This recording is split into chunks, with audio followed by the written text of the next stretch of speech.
ሰላም እንደምን ቆያችሁ ውድ የሻሎም አካዳሚ ቤተሰቦች ሰላማችሁ በያላችሁበት ብዝት ይበልልኝ። መምህር ብሩክ ነኝ። እንኳን ወደ ሻሎም አካዳሚ ዩቲዩብ ቻናል በሰላም መጣችሁ።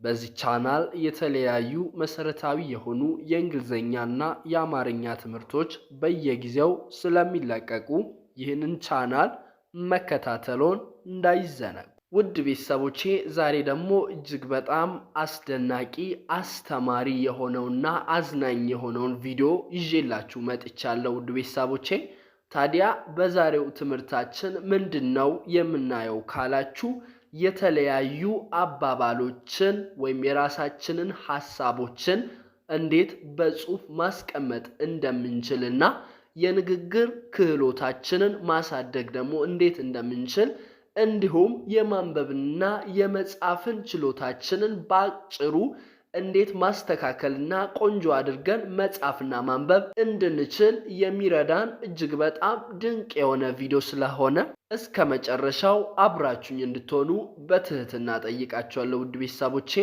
ነገር ግን ወደ ዛሬው ቪዲዮ ከመግባቴ በፊት ለዚህ ቻናል ቤተሰብ የሆናችሁት ላይክ፣ ኮሜንት፣ ሼር በማድረግና ለዚህ ቻናል ደግሞ አዲስ የሆናችሁት ሰብስክራይብ በማድረግ የደወል ምልክቷን በመንካት ቤተሰብ እንድትሆኑ ይሁን። ምክንያቱም ይህንን ቻናል በመከታተል እጅግ በጣም ብዙ ተማሪዎች ማንበብና መጻፍን ስለቻሉ እናንተም ለመጀመሪያ ጊዜ ይህንን ቪዲዮ የምትመለከቱትና ለዚህ ቻናል ደግሞ አዲስ የሆናችሁት ሰብስክራይብ የምትሏን የደወል ምልክቷን በመንካት የእውቀት ደረጃችሁን እንድታሻሽሉ ይሁን።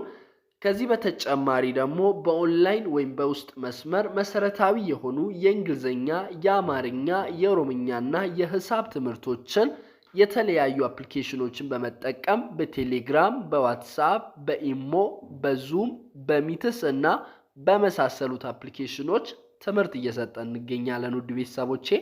ታዲያ እናንተ ደግሞ በተለያየ ምክንያትና በተለያየ አጋጣሚ ትምህርታችሁን በአግባቡ መከታተል ያልቻላችሁት በሙሉ እየመጣችሁ እየተመዘገባችሁ ክላሳችሁን መጀመር የምትችሉ መሆኑን ላሳውቃችሁ ፈልጋለሁኝ ውድ ቤተሰቦቼ።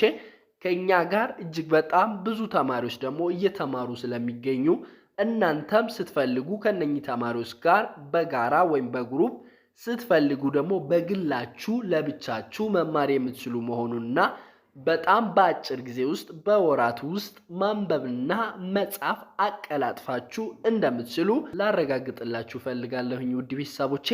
ታዲያ ይህንን እድል ለመጠቀም የምትፈልጉት በሙሉ ከስር በምትመለከቱት ስልክ በመደወል አሊያም በቴሌግራም፣ በዋትስአፕ፣ በኢሞ ሃይ በማለት ወይም በማናገር ቀጥታ እኛን ማግኘት የምትችሉ መሆኑንና ትምህርታችሁን መጀመር የምትችሉ መሆኑን ላሳውቃችሁ እፈልጋለሁኝ ውድ ቤተሰቦቼ።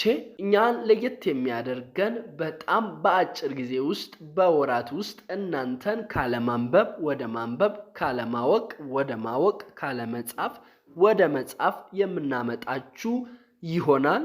ስለዚህ በጥራትና በብቃት የምናስተምራችሁ መሆኑን ልናረጋግጥላችሁ እንፈልጋለን ውድ ቤተሰቦቼ። አሁን ቀጥታ ወደ ዛሬው ትምህርታችን እንገባለን። እንደተለመደው እናንተ ደግሞ ቪዲዮን ላይክ፣ ኮሜንት፣ ሼር በማድረግ ትጀምራላችሁ ማለት ነው ውድ ቤተሰቦቼ። ማንበብ የቻላችሁት እኔን ቀድማችሁ በማንበብ ትክክል እንደሆናችሁና እንዳልሆናችሁ ማረጋገጥ ትችላላችሁ። ማንበብ የማትችሉት ደግሞ ከኔ ጋር ረጋ እያላችሁ ቀስ ብለን ስለምንቆጥር በቀስታ እየቆጠርን ማንበብና መጻፍን መለማመድ እንችላለን ማለት ነው ውድ ቤተሰቦቼ። በጣም አሪፍ።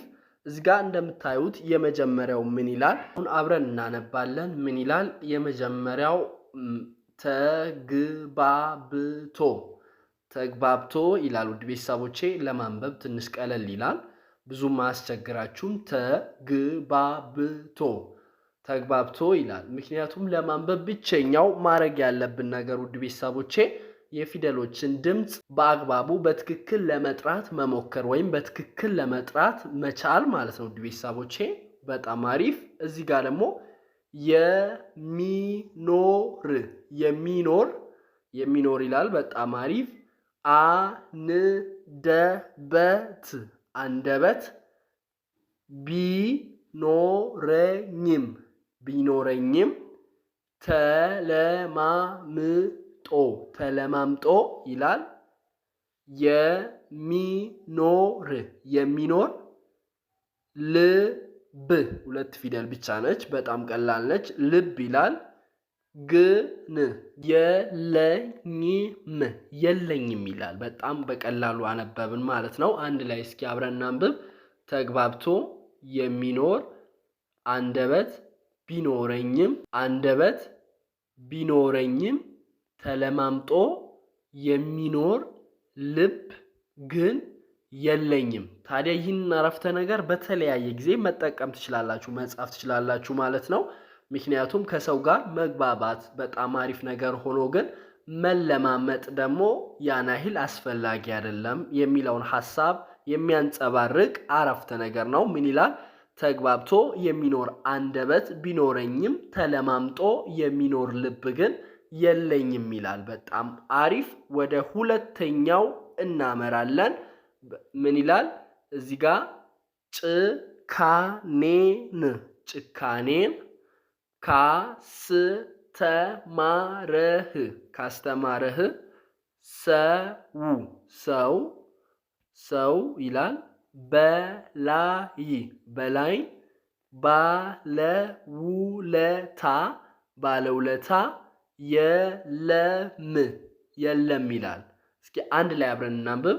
ይሄኛው ጭካኔን ይላል።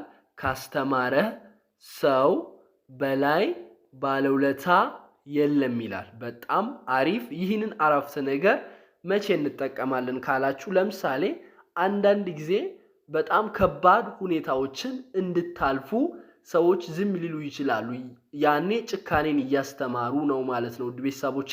ስለዚህ አንድ ሰው ጭካኔን ካስተማራችሁ ለትንሽ ነገር ቦታ አትሰጡም። ወይም ያ ተመሳሳይ ጨካኝ ሰው ወደ ህይወታችሁ ድንገት ሌላ ሰው ቢመጣ እንኳን የመጀመሪያው ኤክስፒሪየንስ ስላላችሁ ድጋሜ በዛ ሰው አትጎዱም ማለት ነው ውድ ቤተሰቦቼ።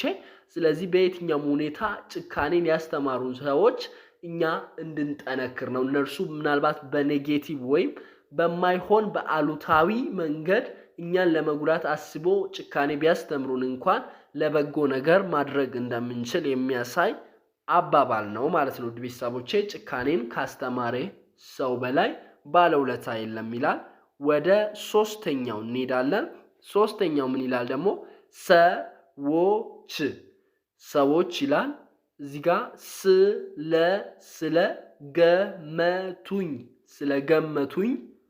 ስለገመቱኝ ይላል። በጣም አሪፍ። የሚበላሽ ማንነት የለኝም ይላል። እስኪ አንድ ላይ አብረን እናንብብ። ሰዎች ስለገመቱኝ የሚበላሽ ማንነት የለኝም ይላል። ሰዎች ስለገመቱኝ የሚበላሽ ማንነት የለኝም ይላል። ይህ ማለት ምን ማለት ነው ካላችሁ፣ አንዳንድ ጊዜ ሰዎች ስለናንተ በሚያወራ ነገር ራሳችሁን መኮነን የለባችሁ ማለት ነው ውድ ቤተሰቦቼ። ሰዎች ስለናንተ መጥፎ ሊያወሩ ይችላሉ፣ ጥሩ ሊያወሩ ይችላሉ። ነገር ግን እናንተ ከማንነታችሁ ዝንፍ ማለት እንደሌለባችሁና መጀመሪያ በምትሄዱበት መንገድ እንድትሄዱ ያደርጋችኋል ማለት ነው። ለምሳሌ አንዳንድ ጊዜ እናንተ በጣም በጎ ነገር ስታረጉላቸው እነኛ ሰዎች ምናልባት እናንተን መልሰው ወይም ስለናንተ መጥፎ ነገር ሊያወሩ ይችላሉ፣ ስማችሁን ሊያጎድፉ ይችላሉ። ያን ጊዜ ግን እናንተ መልካም ነገር ስላረጋችሁ መጸጸት የለባችሁ ማለት ነው። ምክንያቱም የእናንተን በጎ ማንነት ሊያበላሹ ስለፈለጉ መጥፎ ነገር ስለናንተ ሊያወሩ ይችላሉ። ያን ጊዜ ግን እናንተ በመጀመሪያው አቋማችሁ መሄድ እንዳለባችሁ የሚያሳይ አረፍተ ነገር ነው ማለት ነው ቤተሰቦቼ። በጣም አሪፍ። አሁን ደግሞ ወደ አራተኛው እናመራለን። አንዳንዴ ይላል። አንዳንዴ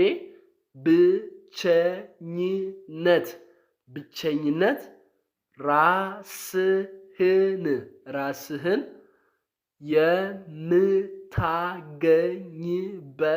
የምታገኝበት ቦታ ነው። ከዛች ሁለት ፊደል ነው ይላል። በጣም አሪፍ። በቀላሉ ቀስ ብለን ነው ያነበብነው። እስኪ አንድ እንደግማለን። እኛው አንዳንዴ ይላል። ብቸኝነት ይላል። ብቸኝነት በጣም አሪፍ። ብቸኝነት ይላል። ራስህን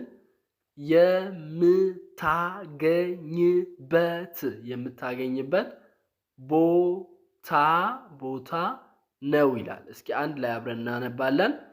አንዳንዴ ብቸኝነት ራስህን የምታገኝበት ቦታ ነው።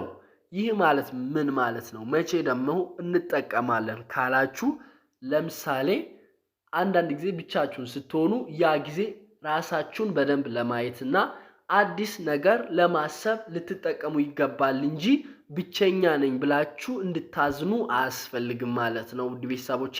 ስለዚህ ብቸኝነት አንዳንዴ ራሳችን ወይም ትክክለኛ ዓላማችን የምናገኝበት መንገድ ወይም ቦታ ሊሆን ስለሚችል ብቻችንን ስንሆን የተሻለ ሐሳብ ለነገያችን አስፈላጊ የሆነውን ሐሳብ የምናስብበትና ትክክለኛ ማንነታችንና ራሳችንን የምናገኝበት ቦታ ስለሆነ እንደዛ ብለን መጠቀም እንችላለን ማለት ነው ውድ ቤተሰቦቼ።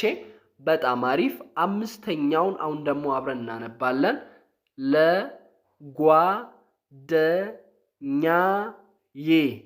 ለጓደኛዬ ይላል። በጣም አሪፍ። ለጓደኛዬ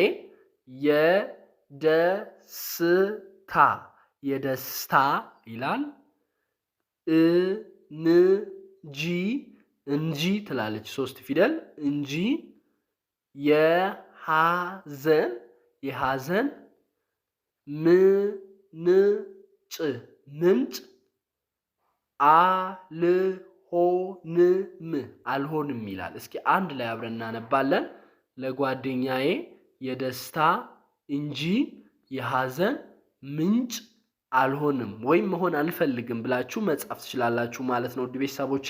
ይህ ማለት ምን ማለት ነው? እንደዚህ አይነት አረፍተ ነገሮችን ደግሞ መቼ እንጠቀማለን? ለምን ልጻፍ ካላችሁ፣ ለምሳሌ እናንተ ሁል ጊዜም ለጓደኞቻችሁ መሆን ያለባችሁ የደስታ እንጂ የሐዘን ምንጭ ልትሆኑ አይገባም ማለት ነው። ምክንያቱም ማንም ሰው የዘራውን ያጭዳል ይባላል አይደል? ስለዚህ እናንተ መልካም ስታረጉ ወደ እናንተ የሚመጣው ሰው ሁሉ ለእናንተ መልካም እያደረገ ይመጣል። እናንተ ግን መጥፎ ካረጋችሁ የሚመጣው ሰው ለእናንተ ከዛ የባሰ መጥፎ ነገር ይዞ ይመጣላችኋል ማለት ነው። ስለዚህ በህይወታችሁ መልካም ነገር መዝራት እንደሚጠቅም ልትገነዘቡ ይገባል ማለት ነው። ለዛ ነው ለጓደኛዬ የደስታ እንጂ የሐዘን ምንጭ አልሆንም። እናንተም ለጓደኞቻችሁ የደስታ ምንጭ እንጂ የሐዘን ምንጭ ልትሆኑ አይገባም።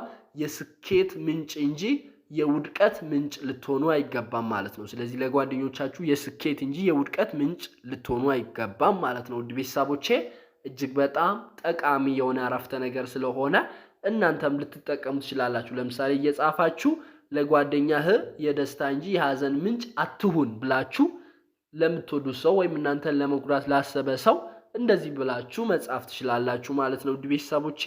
በጣም አሪፍ። አሁን ደግሞ ወደ 6ኛው እናመራለን። ሰላም ቀላል ነው በጣም። ሰላም ይላል። በጣም አሪፍ።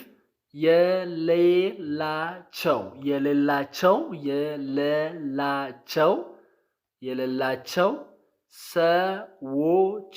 ሰዎች ይላል። የእናንተን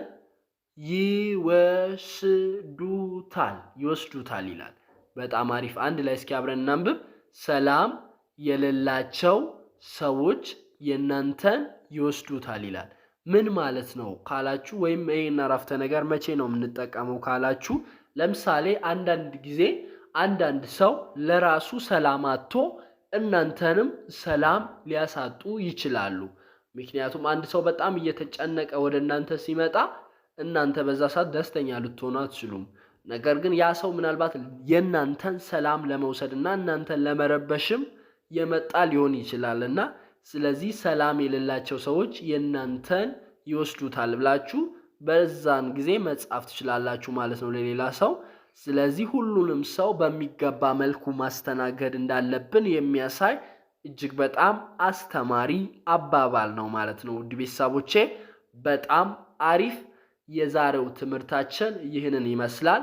ሳጠቃልላችሁ ምንድነው በዛሬው ትምህርታችን ያየነው ካላችሁ እንዴት የተለያዩ አባባሎችን አረፍተ ነገሮችን በቀላሉ ማንበብ እንደምንችልና የማንበብና የመጻፍን ክህሎታችንን እንዴት ማሳደግ እንደምንችል የሚያሳዩ እጅግ በጣም አሪፍ አረፍተ ነገሮችን በጥልቀት ነበር ያየነው ማለት ነው። ውድ ቤተሰቦቼ የዛሬው ቪዲዮ ይህንን ይመስላል።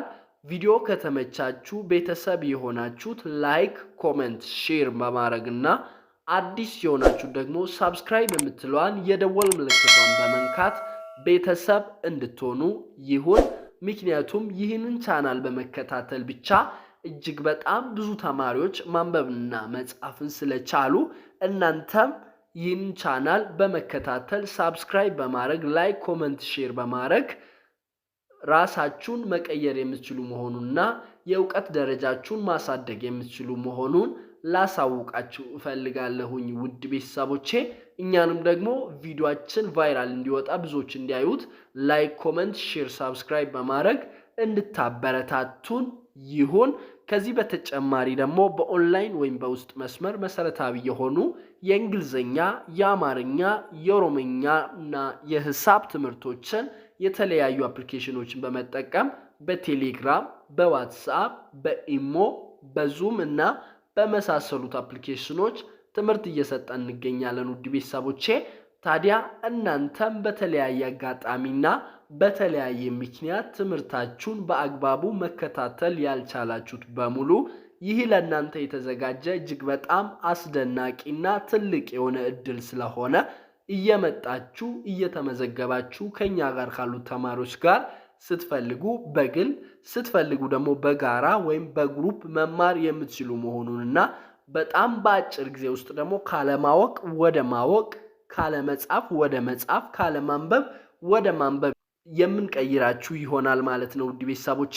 እኛን ለየት የሚያደርገን በጣም በአጭር ጊዜ ውስጥ በወራት ውስጥ በብቃትና በትጋት አስተምረናችሁ ብቁ አድርገን በማንበብና በመጻፍ መሰረታዊ በሆኑ ትምህርቶች ላይ እጅግ በጣም አስደናቂ ለውጥ እንድታዩ የምናደርግ መሆናችን ለየት ያደርገናል ማለት ነው ውድ ቤተሰቦቼ። እስከ መጨረሻው አብራችሁኝ ስለሆናችሁ ከልብ አመሰግናለሁ። በሌላ ቪዲዮ እስክንገናኝ ድረስ ቸር ሰንብቱ። መምህር ብሩክ ነበርኩኝ። አመሰግናለሁ።